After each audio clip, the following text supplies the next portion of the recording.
Well, good afternoon and welcome once again to Ed's Orchids, and I thought we'd do something a little bit different today. I thought we'd talk about what we feed our plants, why we feed it, what good it does, the different components of it, and I think it might be of interest to relatively new growers, and it might jog the memory of some of the experienced growers. So we'll start off by, we'll talk about nitrogen.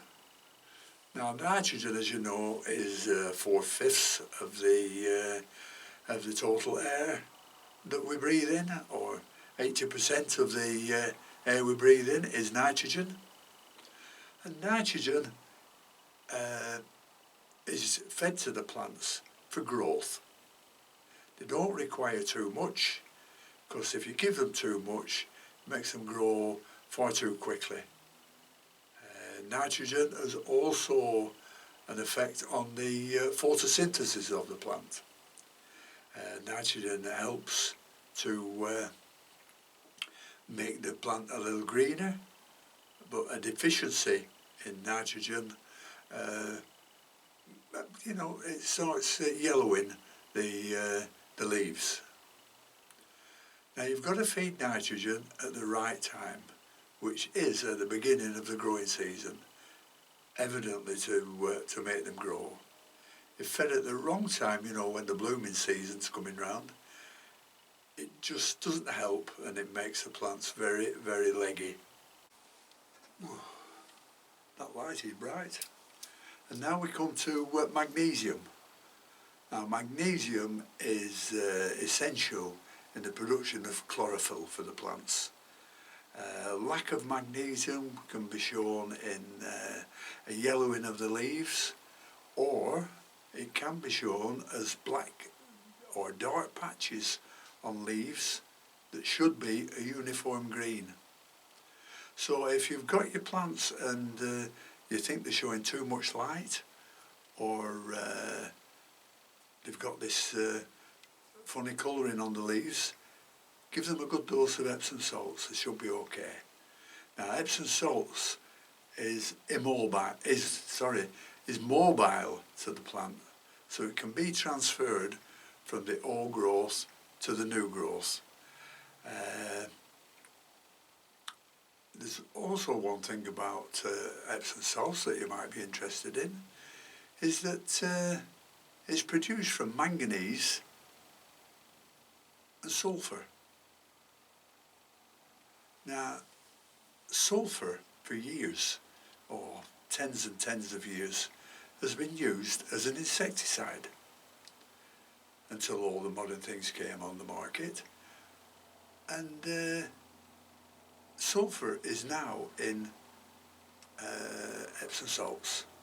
So if you're suffering from thrips hate sulphur.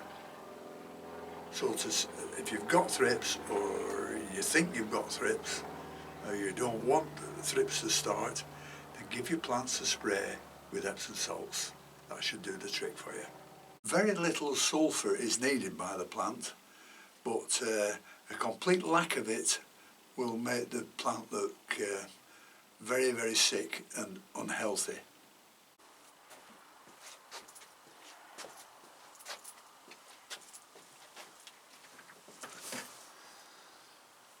Well, talking of sulphur being used for hundreds of years, I remember it brings to mind that when I was younger and we had sore throats, my dad used to roll a corn in paper, put some sulphur in, right, put it in your mouth and blow the sulphur down your throat. It was a yellow sulphur, of course, not the green, and you weren't half in trouble if you blew first. Then there's calcium. Well, calcium, as you all know, and a lot's been said about it, that it's the building block of the cell walls. If there's a complete lack, or even a lack of calcium in your feeds, then it'll show through a blackening of the new growths. calcium is immobile.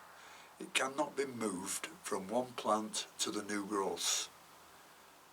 So a lack of calcium will show in the blackness on the new growths and the leaf tips. The potassium is an important factor in root growth, especially during the growing season. Potassium will be a big benefit to them. And in the flowering season, if you combine potassium with extra phosphorus, then you're almost sure of having some beautiful blooms. Not much more to add to that, so I hope it's helped someone in some way or other.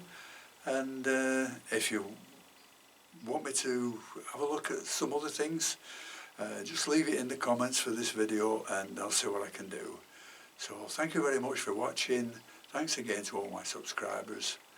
And just thanks again for watching. And so until next time, I'll see you all later.